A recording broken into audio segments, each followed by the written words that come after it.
You're listening to the Chelsea Zerna podcast, a podcast that inspires conscious leaders to live meaningful lives and to get in touch with the deepest parts of the human experience. My name's Chelsea Zerna, and I'm a women's empowerment coach with the mission of rewilding the feminine back into society.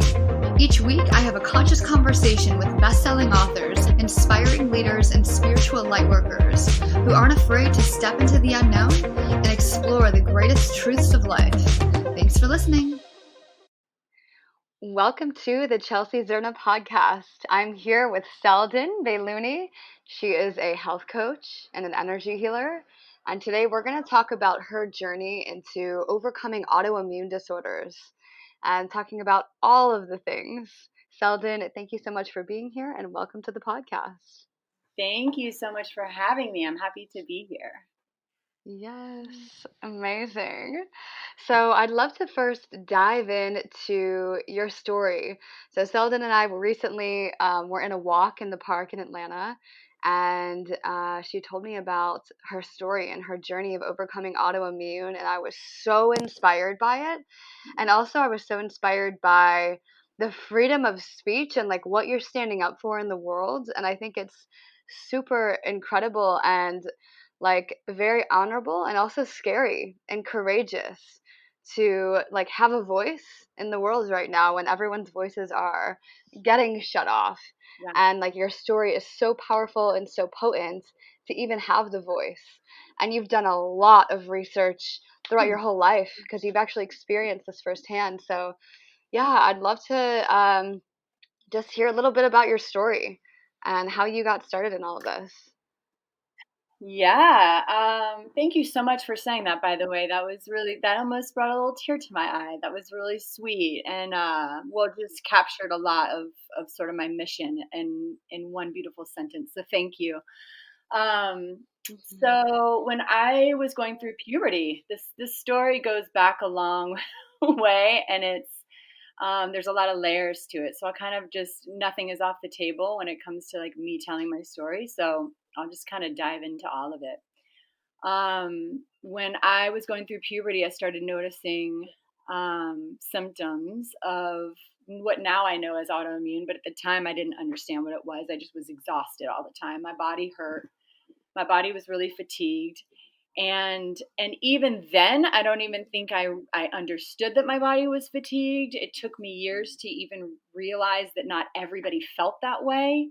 But I was exhausted. I had brain fog and the body aches, and it didn't do well in school. I had a really hard time learning and comprehending things. And my mom did take me to the doctor at one point. My blood work, turned out normal, and they sent me to a psychiatrist, which I think is not unusual, especially for the 90s back then when kids weren't really coming up with autoimmune. I don't even know that they had tests or that they checked for it. And so they sent me to a psychiatrist. They tested me for ADD. They told me I was depressed, and they put me on prescription pills. When I was the pills actually, the diagnosis and all of that started when I was about 13. So I've been kind of living. So when you were 13, they said you had depression and ADD. Yep. Mm-hmm.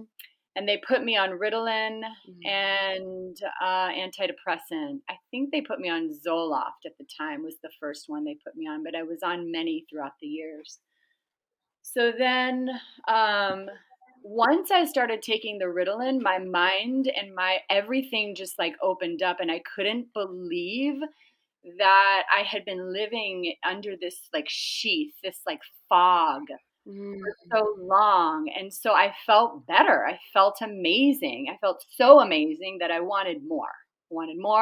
Yeah. And then, by the time I was 16, I was looking for cocaine. By the time I was 17, I was on crystal meth. Wow.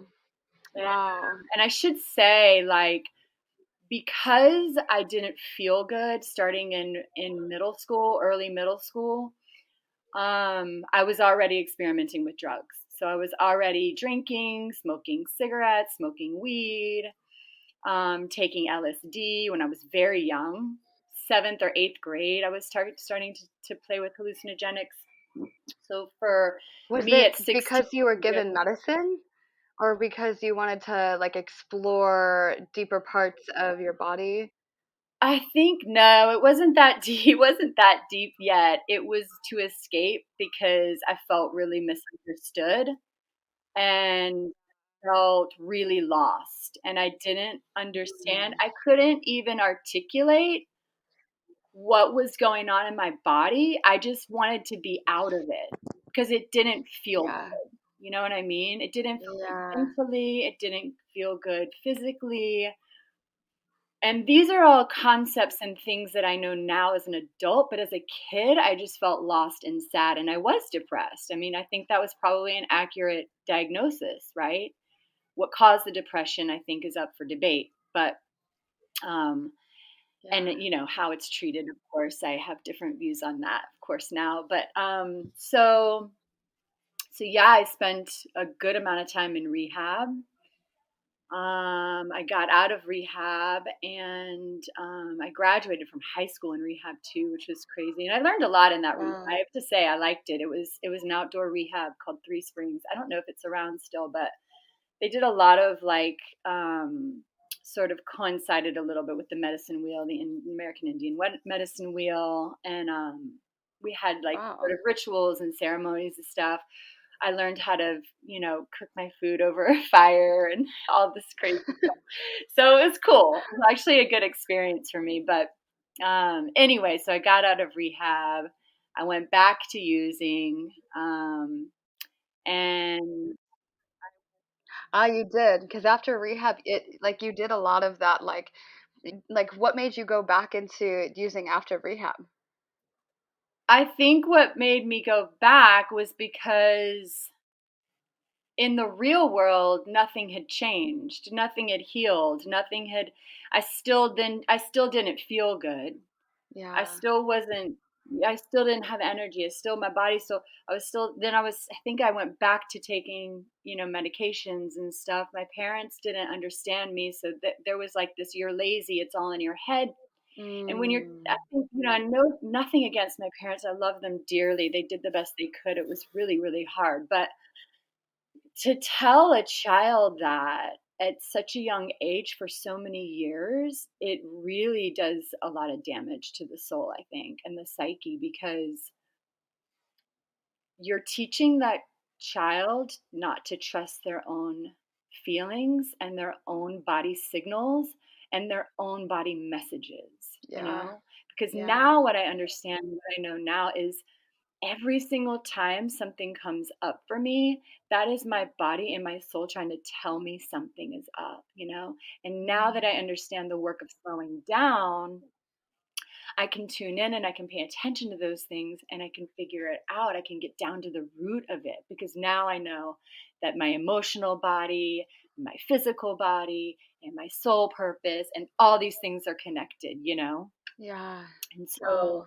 at the time, I didn't know any of that stuff. I just knew I didn't feel good. And I knew everybody around me was telling me I was crazy. And so I started Mm, to believe that, you mm, know? yeah. Wow. So I got really deep into the rave scene because I felt connected. I felt community. We Mhm. were all really high all the time, so I'm sure that helped. But and hurt at the same time, and it can be very dark. I think that, and I mean. I think there's still raves going on. I haven't been to one in probably 25 years, so I don't know about them now. But looking back on it, it was a dark time for me. I'll just say that. So I started dealing drugs, and my brother was kind of in the other scene. He was like Grateful Dead Fish, and he actually had started using heroin. So when I was Wow. 21, my brother died from a heroin overdose. Wow. So yeah, so that was a big wake up call. At that time, I kind of started to shift things. I was like, I don't know if I want to go to parties anymore. I don't know if I want to be doing crystal meth. Like, this is just too much. And Mhm. so I started going to hair school, got my cosmetology license.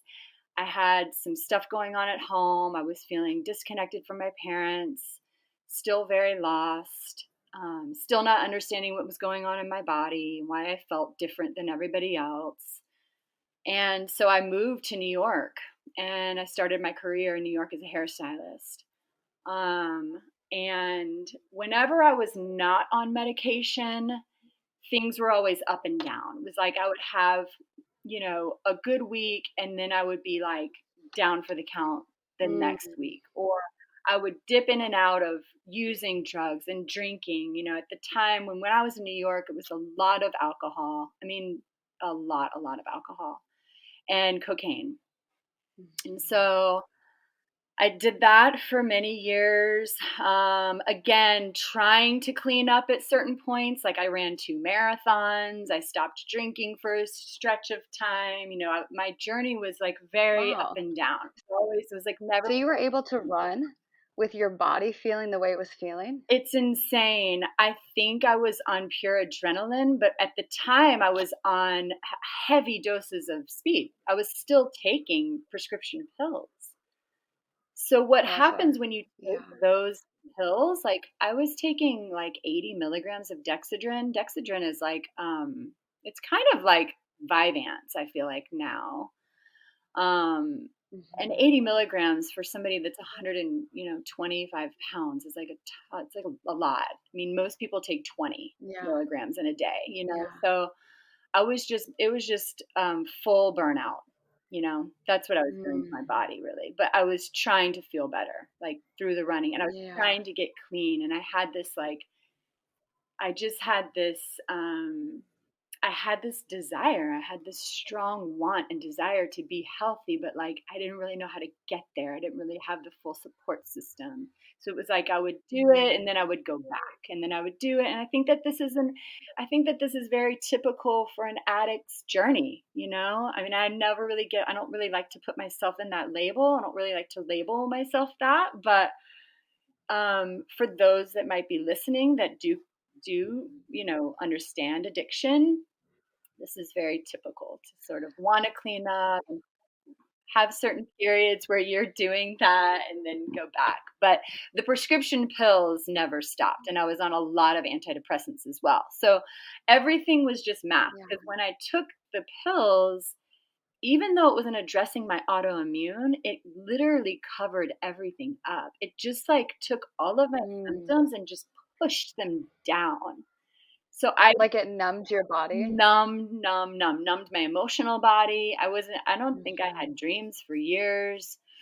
Wow. Um, Yeah, so you kind of just like, yeah, desensitized yourself to the point of not feeling. So you didn't know you were feeling emotions, you yeah, didn't feel physical pain. And then also spiritually, you're also numb in that way. So like as far as yeah, like your purpose and like, your connection. Yeah. So how yeah. did you end up because now you're in a totally different place, but like where did that shift? Oh gosh. So at some point I moved back to Atlanta. I opened a salon here, and the shift really happened when I had kids.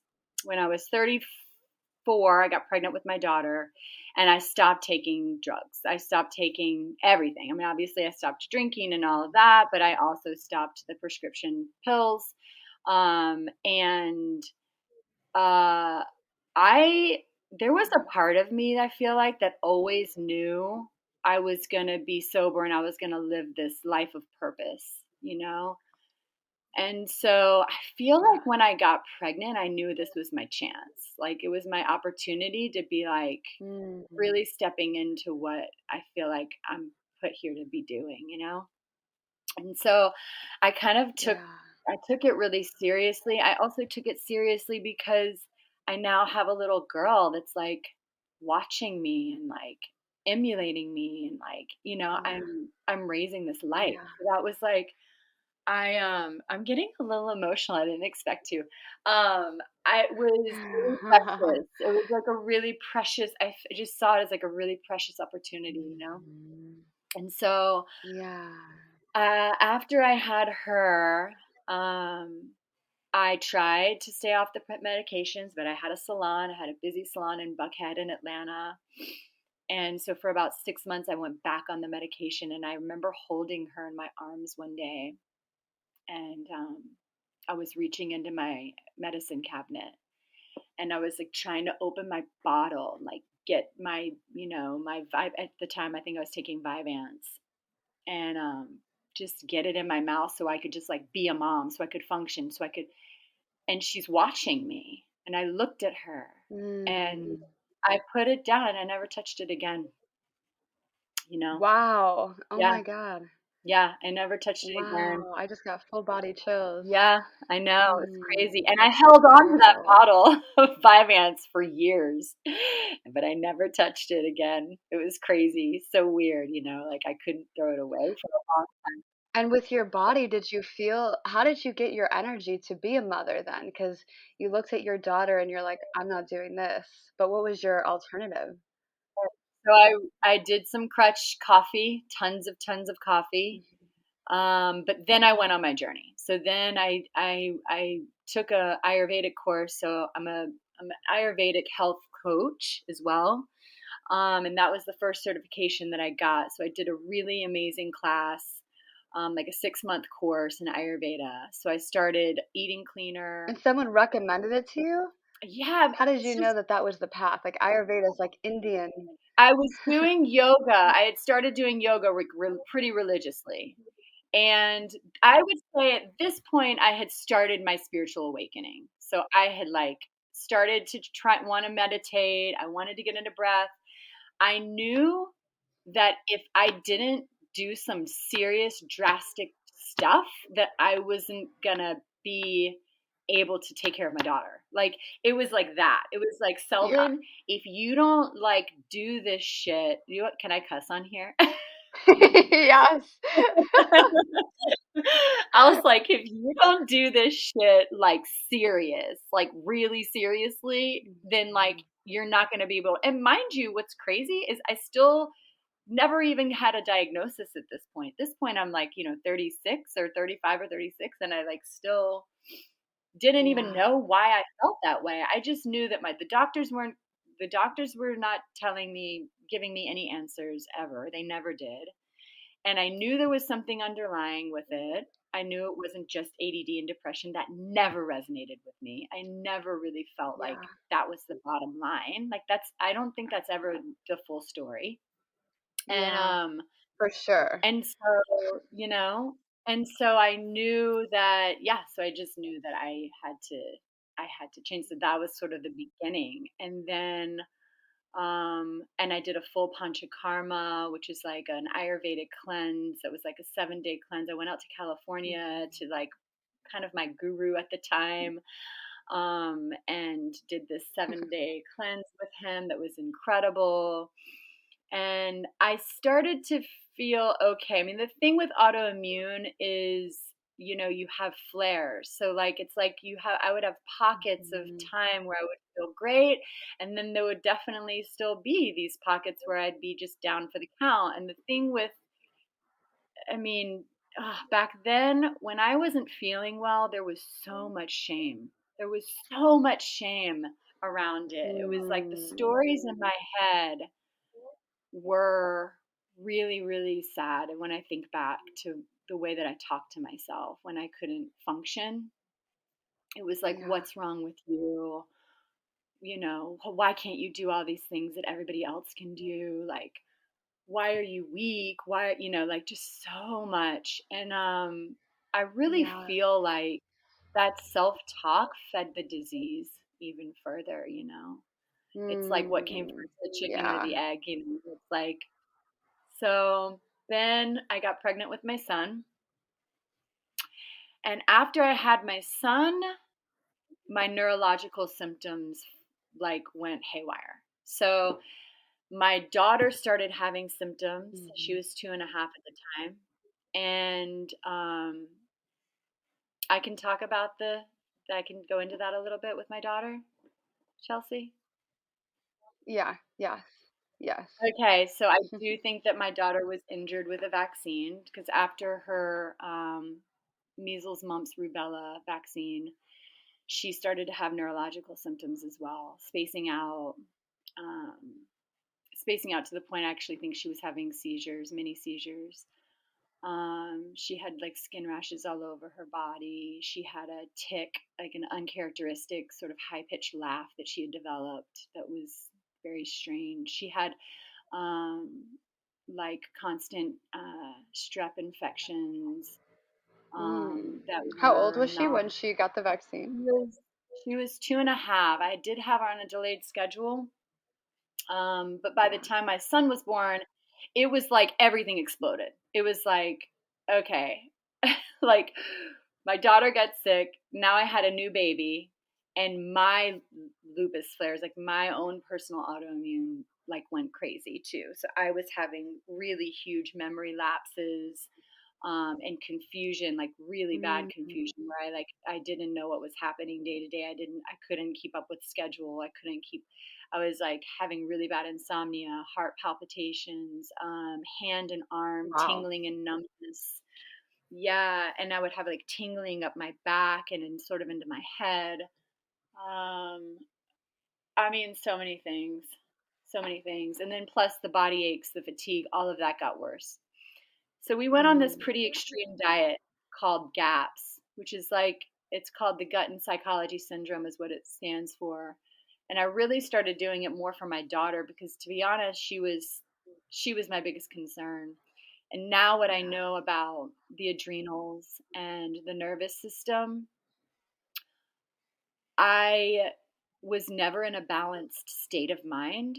And so I actually think at the time I probably made things worse because I wasn't in any kind of condition to be, you know, trying to do this extreme. It was a lot for anyone to take on.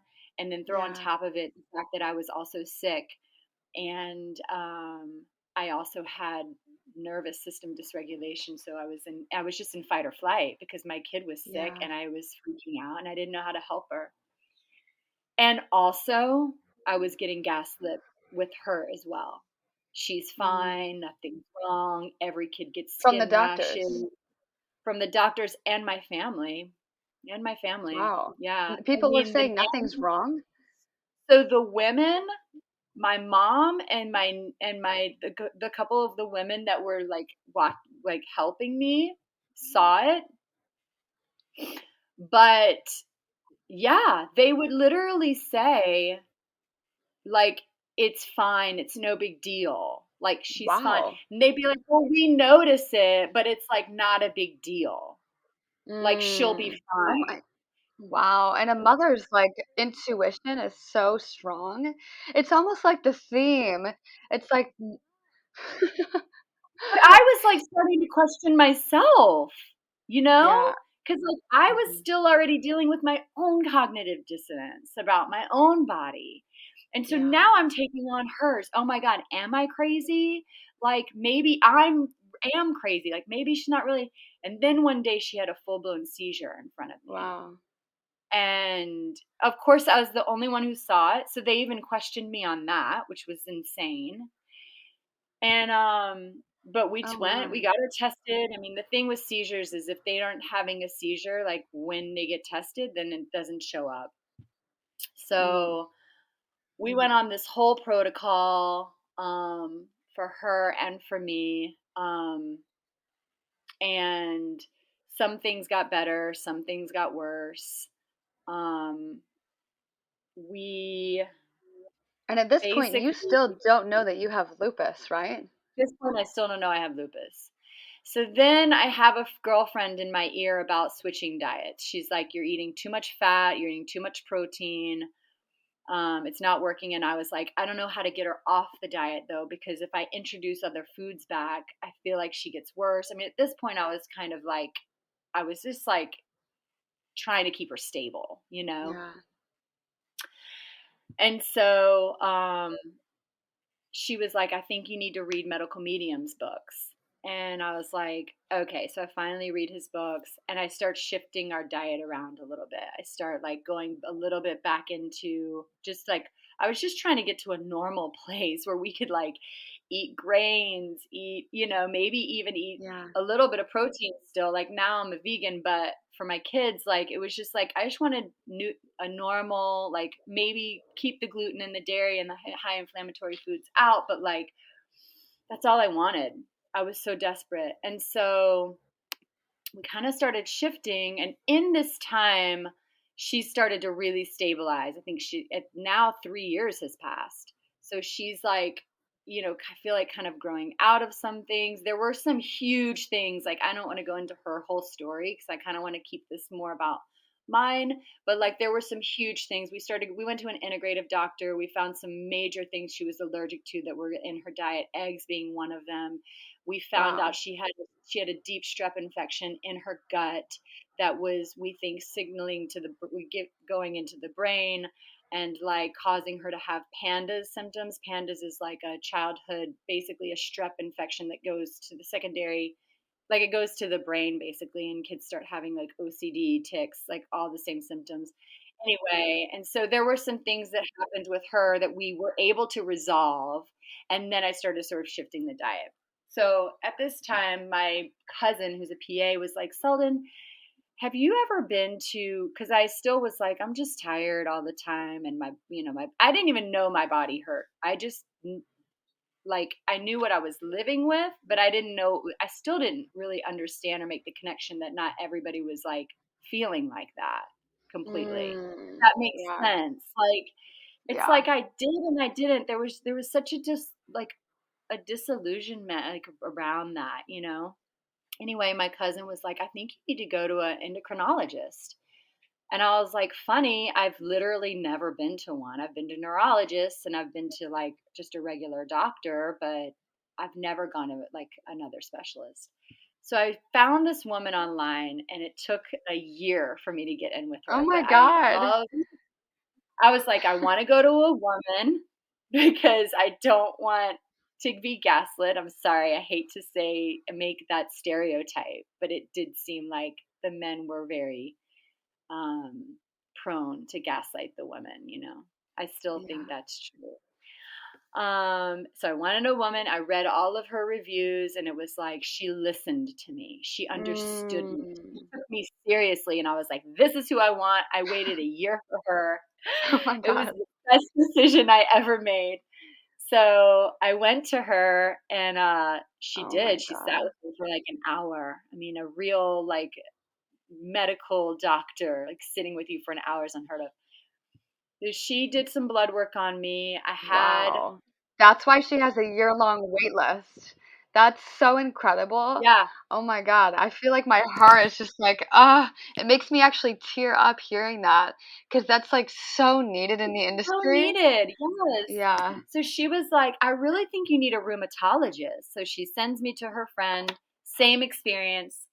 So amazing. Sat with me, listened to me, believed me. But the thing is when they ask this question, do your bones hurt? Like do your joints and stuff hurt? My initial answer was no. And Yeah. I was like, well, but I mean, sometimes when I stand up, like my hips and my knees are like really stiff. I can't like fully extend them. It takes me a while to fully stand up. I said, but that's normal. And they were like, no, that's not normal. Only if you're 80 is that normal. And I was like, really? And I was like, well, I do have this like sort of underlying ache in my like muscles and stuff, but that's normal too, right? Mm. And they were like, no. They were like, no. And honestly, my mind was kind of blown. It was like they were asking me really specific questions that nobody really did. And Yeah. I just couldn't believe that the things that I had been living with since I was literally a teenager, younger, were not what everybody was like walking around with. And then all of a sudden it Wow. dawned on me like, oh, this is why, like, I've been complaining, but like Mm. just the narrative that like you're fine really was like is Yeah. it really like it got in there, it really Yeah. got in there. And so anyway, she did blood Gosh. work on me and it was like flying colors lupus. And it was like, and what's Mm. crazy is that um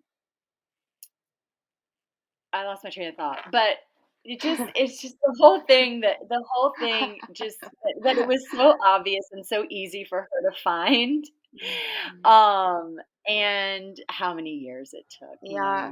to find it. Yeah. That's so It's wild. just And you tell like every time I hear your story, the last time I heard it and right now, I just get this like fire within and it's just like rising up and I'm like there are so many people on this planet right now that have depression and they are prescribed medication which suppresses the system, suppresses the emotions and it doesn't underlyingly target the issue. And it gets me yeah. even like every time I hear this, it's just like I don't know what it is, but there's this fire inside to be like, ah, like it just like Yes. creates this. There's Yes. so many people in this world that are just getting thrown medication here and there, and then hearing your story at 13, being prescribed medication, getting addicted to it, and then watching it spiral in your 20s and in your 30s. It's like wow, like there are so many people in this world Mhm. that are experiencing that exact same thing right now, and it just continues to Yes. happen over and over. And like this story, like it just makes me really wanna speak out on this, and I love hearing you share That it. was really It's cool. so It needed. on like a macro level. It's like there's a micro gaslighting and Yes. pushing down and a suppression happening, but there's a micro Yeah. that happening as well. It's like don't talk, you're fine, follow orders, get in line, suppress your emotion. It's so toxic. It so needs to end. It needs to end. It's And I'm so yeah, oh, it's nothing fires me up more than hearing people not, just being fed this line that like everything's okay, turn your head, like yep. but yeah. So, Yep, and just trust the doctors, don't ask questions, like, that's the other right, thing, a lot of people are just like, "Oh, I my doctor said it, I trust them." It's like, "Oh, my teacher right, said it, I trust my teacher." "Oh, this person said it." right, It's like, yeah, but, like, what about listening to yourself? If it's not in right, alignment, what about going right. deeper and actually listening? It's like, you know how many Yeah, times science has been disproved? It's like, yeah. how can you possibly say that like a the you know? All the time. I mean, the thing with science is it's constantly changing. It's constantly changing. If we're not constantly changing, it's always evolving. I mean, and the thing is like, when I really wanted to get to the root because I know what I was going to say before and I lost my train of thought. The crazy thing was my lupus, my blood tests were so high and I was on a very clean diet. So a lot of people with autoimmune, when they cut the inflammation, high inflammatory foods out of their diets, they heal. For some people that's enough. For me that wasn't Yeah. the case. And so this is going to like drive our point home even further, Chelsea, is that like, then I was like, okay, now I have a label. And I was actually really happy I had that label. I needed that label. A lot of people will come to me and they'll be like, but do I need to get tested? Do I need to go to the doctor? And I'm like, does your support system Yes. at home rely on that label?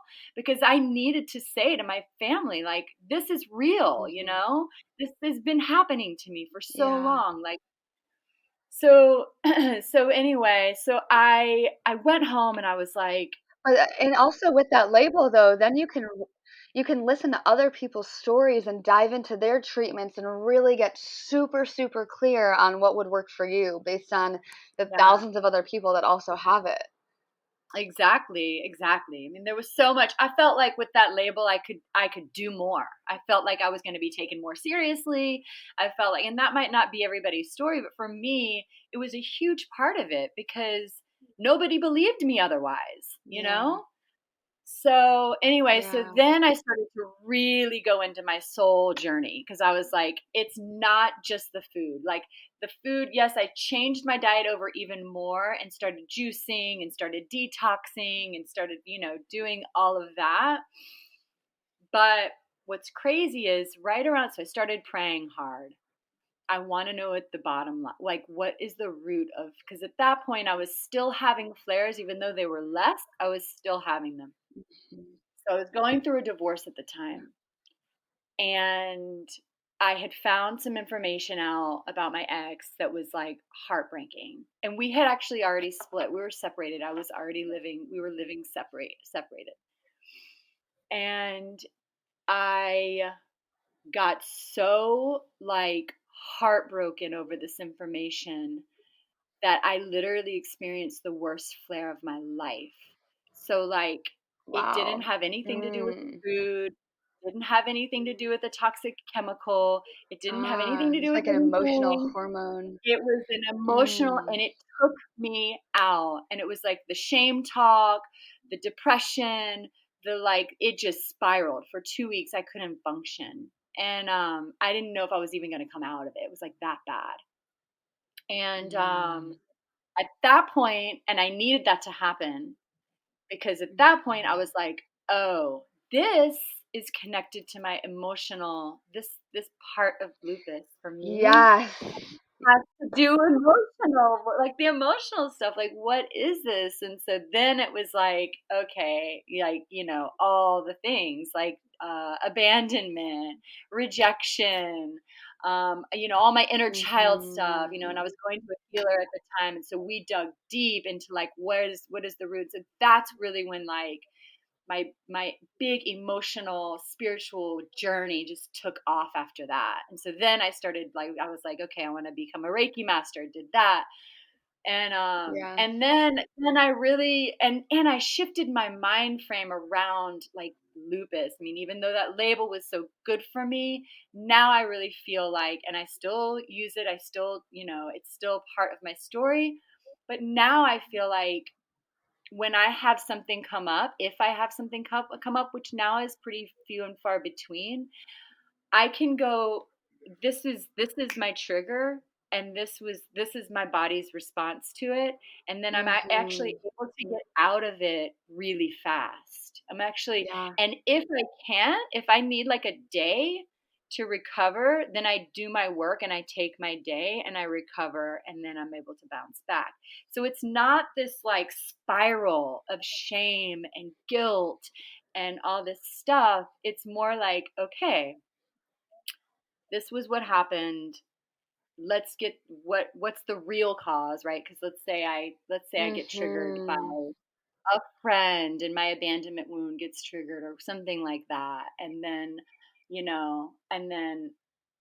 I can go, Yes. okay, well, this is why I have this, and this is because what happened was on this journey I started remembering. I started asking even more questions, asking for my dreams to come back online. So I started having memories and dreams of an abuse that I had when I was like 4 years old. And to be honest, I think it all goes back to that. I think everything. Wow. Oh my God, yes. So when you were 4 years old, had this huge scenario happen that maybe your Yeah. body, your memory 100%. suppressed, shut Yep. your body Yep. down, and then you were Shut my body diagnosed with down. ADD because you were trying to suppress everything. Hmm. Yes. Yeah. Wow. And that led to an entire spiral of yes. Yeah. And I do think that I mean, I'm not going to discount the toxic load that my body took on just living in this world, right? And the fact that the food, I mean, all of it matters. All of it matters, right? Heavy metals matters, toxins matter, the GMOs, the toxic cosmetics, like all these things we're being flooded with toxins. So I For can't like, sure. but our traumas too. You can't, it's like once you start to open up, I feel like spiritually, and you start to really clean the body out, the Mm. spirit gets cleaner, the soul like comes back online. You start to get, more in touch and have better communication with your higher self. You start to get these downloads. So then you are able to do this trauma work. It's just like it's an all encompassing journey. And so that's what I Yes. try to teach. That's what I try to Oh my teach. God, it's so powerful. It's so powerful and literally so needed. Like, really, Yeah, like our underlying traumas and the things that are just like emotionally keeping us stuck and stagnant manifest as dis-ease in the body. And then doctors yes. don't know how to diagnose it because it's They emotional, can't and see doctors are not it. trained to work with emotions. Actually, doctors are so in the mind, which is beautiful, so much logic that they're actually not attuned to the emotions at all. And so when people Yeah, discredit science, and then when people discredit, therapy or like emotional healing work, they're actually like yeah. missing, like they both have to come together and meet in the middle. And I Have literally think to. that is the new earth, like the Yes, medicine I do of the new earth. too. 100%. Yes, That's the feminine coming back, this listening to the body and, yes, and my current work is in the nervous system and the adrenals because for so long I mm, think I wasn't healing and getting to that next level because I was in such a state of fight or flight. And that's that sort of masculine energy of like, do, go, yeah, go, go, push your body, even though it doesn't feel good. Take this pill, just like go and achieve and all this crap. And it's like, I just made myself sicker, right? yeah, Once the adrenaline floods the body, and now I understand that really well too. You can't heal, you can't learn, you can't. Your body's in survival stress, And so, anyway, so I do a lot of work on that too, really, because with wow, trauma comes a dysregulated nervous system. yeah, And when the nervous system is dysregulated, it's really hard to heal. And I see all these people detoxing and dieting and doing all these crazy things to try to heal, heal, heal, heal, heal. But they're missing this like huge piece of slowing down, listening, tuning in, being super aware of all these little moments. It's almost more important for you to get that just in a really good place before you do these crazy diets. Everyone I find in, because autoimmune, people with autoimmune are so eager to heal, they'll do anything. So they go so extreme, so hard, so fast, and it can be detrimental. It can actually work against you. And I do think that that happened with me and maybe with my daughter. So wow. that's a big part of Mm. it too. Yeah, yeah. So many layers. Yes. Gosh, I want to like acknowledge you for sharing this story and just like fully owning all parts of your story and just like really diving into heal, because a lot of people don't get to this place. Honestly, a lot of people in the world just like don't make it out of the spiral. And Yeah. like you are now teaching it, which I think is like when you reach the place of getting out of your own story or like healing from it, then the next step is like teaching it, and then it's Yes. really healing it. It's like integrated wisdom that you can share and help heal the world, which I think sometimes is why we're given these traumas and these things. It's like, okay, Oh can yeah. one person then heal thousands and thousands of people with their Yes. journey? You know? Absolutely. I mean, the thing is, like, when this virus hit in 2020, I knew immediately. I was like, "Oh, I know what's happening here." Like, I think a lot of us did that have, like, been on this road of, like, healing and stuff. It's just, there's such a calling right now for us to go back to nature, but go back to our bodies. And there's some of us who really see it. Those of us who Yeah. have been sick and have been on a healing journey can really see what's playing out here. And those who have kind of never had to deal with anything like that or have been indoctrinated and sort of stuck in the system might not ever see it, sadly. But I think as the crazier things get with the restrictions and the mandates and the this and the that and the you have to take this, and it doesn't matter what your body tells you you can or can't, you have. And look, I am all for somebody taking something if they feel they need it, because I work at a treatment center now, and a lot of the patients that I work with, they need some medication for certain, I think, it's always good to have it for a certain period of time. I Yeah. love the healing work, obviously the deeper healing work. But if I want the Mhm. choice not to have to take it, then I would never say to somebody else, you know, that you shouldn't take it. I'm all about safety. I'm all about listening and having personal right to choose how you heal, when you heal, you Yeah. know, and and who you turn to guidance. Yeah, exactly. And being really well informed and being able to talk about it, having conversation. The censorship is just, to Yes. me, so telling. It's so telling, you know? Yeah, like not being able to ask questions, speak your voice, like have chats without the government deplatforming people for having any sort of questioning.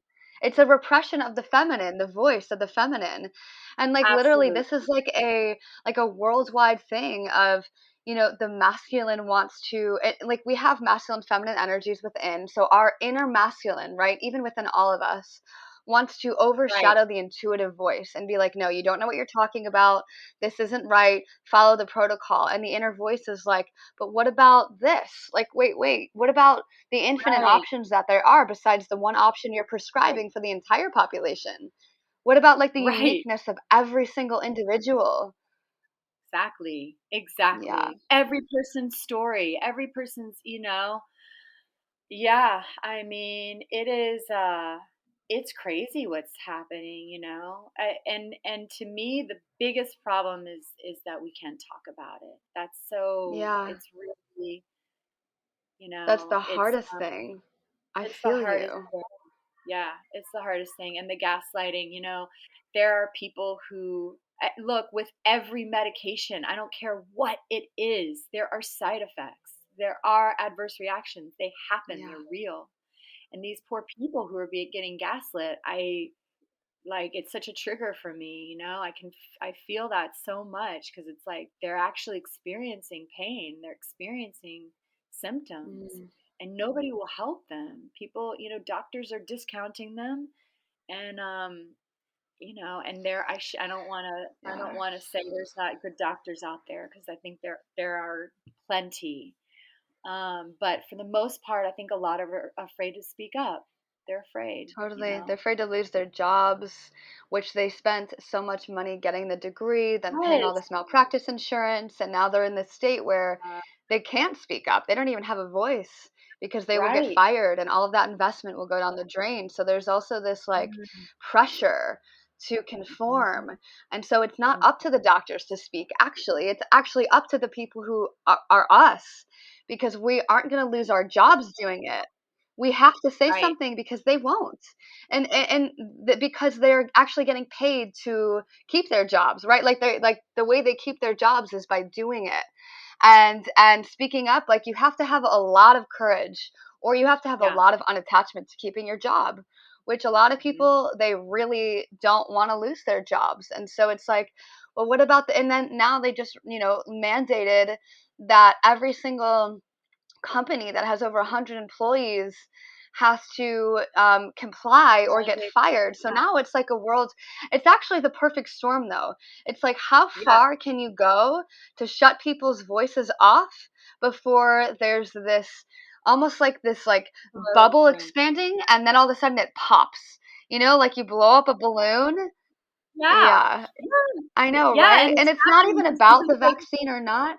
It's like, how do we speak our voices? Yeah. yeah, exactly. I mean, it's like every time they push one more thing, more people wake up, though. That's what I kind of love about it.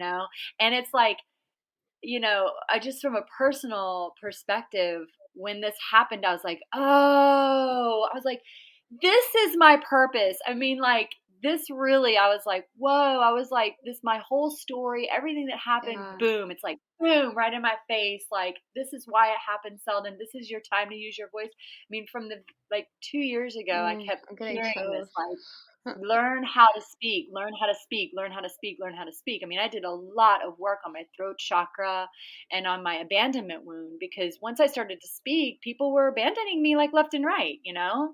And Yeah. I had to get to a point where I was like, it's okay. It's not gonna. It's not going to change what Yeah. I'm saying. It's not. They can cancel me Yeah. a million times.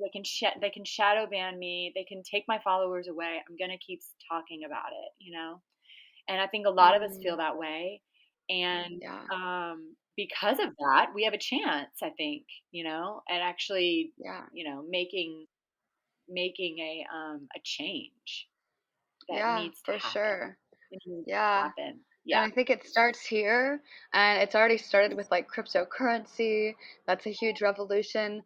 I think it's going to Yep. happen in our education systems now. Like, why are we actually sending our kids to the schools we've been sending them to, and like questioning each of these systems in the world until we get to this Yeah. place where we are so questioning everything and being like, well, what does this new earth look like? And like, there are people all over the world right now having these conversations everywhere, and like there are people who are resisting it too. There's people who are like in the Mm. government, like, we don't want this to happen, we don't want this to happen. And then there's other people that are like, it's time for a change, and it's Time. finally like, yeah, and we all are motivated enough to do it now, and we're all like capable of doing it. We don't need the same systems that we've had.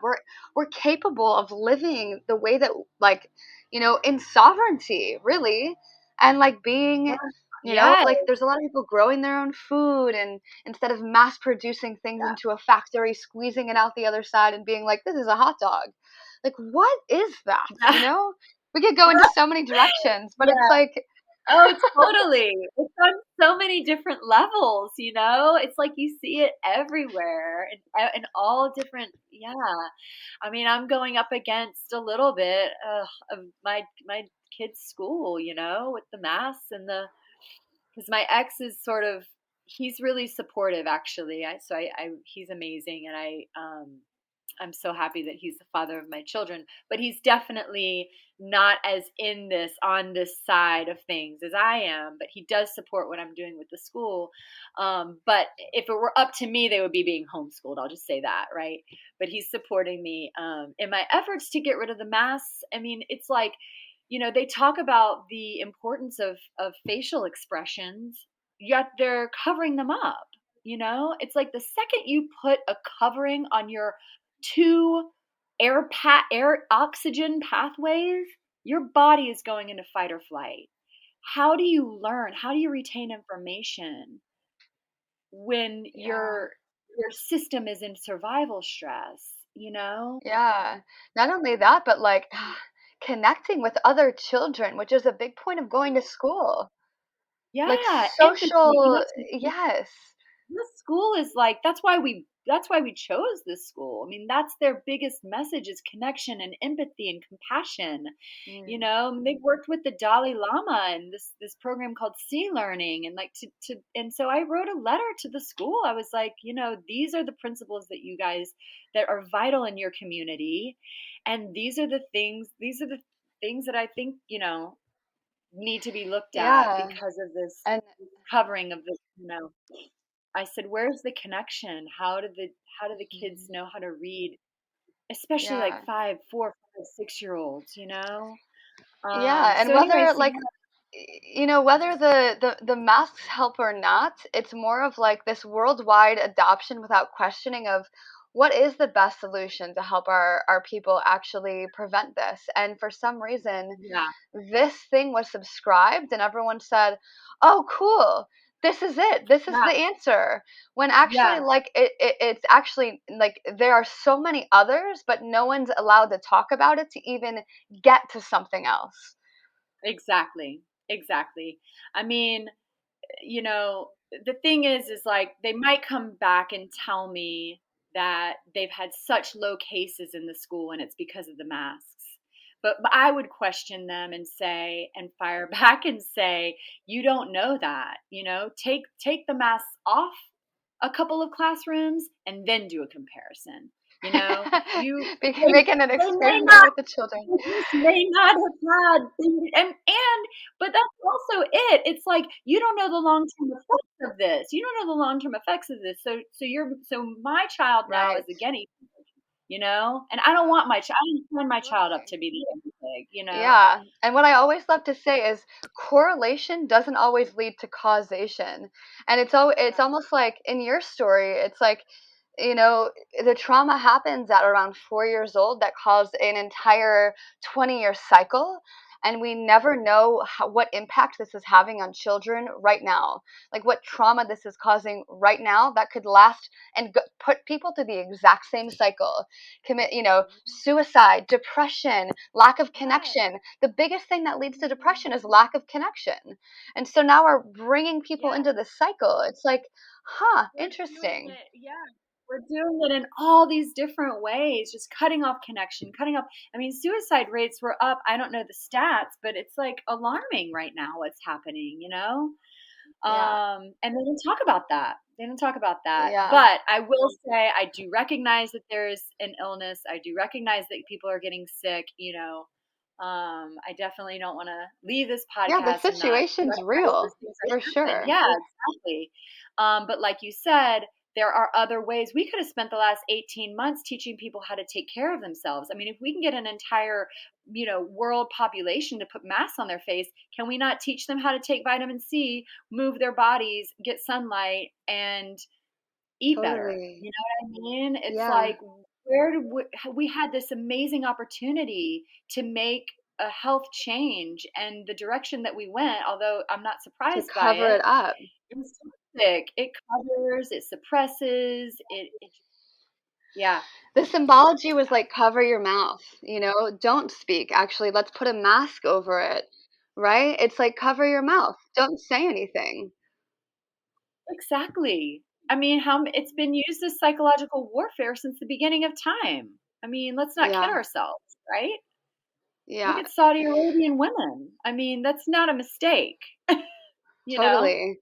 Yeah. And So, so now we're here. And for everyone listening to this podcast, maybe you're super triggered right now and welcome all of those emotions. Really, like sit with yeah, those and just be with it. And that's okay. yeah, And if you want to point them at me or Selden, that's also your choice. But yeah, I will take this as a moment to be like, where's that coming from? And it's not about pointing fingers outwards because that's what we're doing as a society. And that's also a reason that people aren't speaking up. They're scared to have the finger pointed at them. But if we're all taking mhm, responsibility for our own emotions and being like, okay, you're allowed to have that opinion. You're allowed to have that opinion. I'm allowed to have this opinion. Now, how can we make the world a better place with all of our opinions? And it's okay to be yeah, triggered, and it's okay to express the emotion and also to take responsibility for it. Because that's really at the end of the yeah, day, like what we all need to do as a collective. And these yes, conversations are going to happen all over the world. And like, I thank you for sharing your story. And I'm really glad that we ended up turning the podcast into this direction, although I didn't know we would be. But I know. you spark a lot of like speaking out within me that I'm just like, all right, I'm activated. I And love it. That's yeah, awesome. I'm so grateful. And for everyone listening, like Yeah. I hold space for you to express your opposite opinion. And I want to hear it. And I'm open to anything. Like I'm so down to listen. And through that listening of the opposite side, that's how we actually find truth. Like being so open-minded on one end and then also so open-minded on the other end, then we can actually, when we have no preference, that's when we actually reach and like technically enlightenment, right? Like on the scale, you start with needs, wants, desires, preferences, no preferences. And when we can reach that state of having no preference, that's when the truth actually emerges so naturally. I love that. Yes, Mhm. that was amazing. Thank you for bringing it back there. Yeah, I can get activated too. Oh my God, whatever it is between us, like every time I'm with you, I'm like, I feel this charge inside, and I'm like, oh my God, it's just like, yes, like you are like a walking, breathing example of like your story is so potent. And I'm like, wow, it just makes me want to just stand up for that story, even though I haven't experienced that in my life. I'm just like, yes, like this is everything. Yeah. Oh, uh, thank you. Well, that's why I'm telling it. So I'm so happy that I'm able to, and that you, super grateful you gave me the platform to say it freely and to feel honored in this space, because that's what it's all mhm. about, right? Yeah. Yeah. So Yeah, Thank you. Thank amazing. you so much Thank for being here. And if you you. could just leave everybody with like one last just like message for how they Mm, could potentially, if they're going through something like this, like what is the mm, one thing that was like your saving grace? mm. Trusting my body, trusting myself again, learning how not to outsource my power, learning that my body, my signals, my symptoms, every single symptom that I've had, physical, emotional, whether it be anxiety, anything, is my body communicating to me something. It's that is my Mm, body's communication, and so um a, I guess understanding that and learning how to just open up that pathway for communication between our body signals, our soul, and our purpose, and unlock those traumas and all of that stuff is kind of my message. Yeah, so it's yes, the it's body signals beautiful. are so important. They're Ah, telling us something all the time, so just to tune into that and slow down and learn how to read that. Is mm. that good? That's beautiful, Selden. Thank you so much for being here and thank you for sharing your Thank story. you. And for everybody listening, go ahead and subscribe to the podcast if you resonate. And we look forward to hearing from you guys soon. Thanks for listening.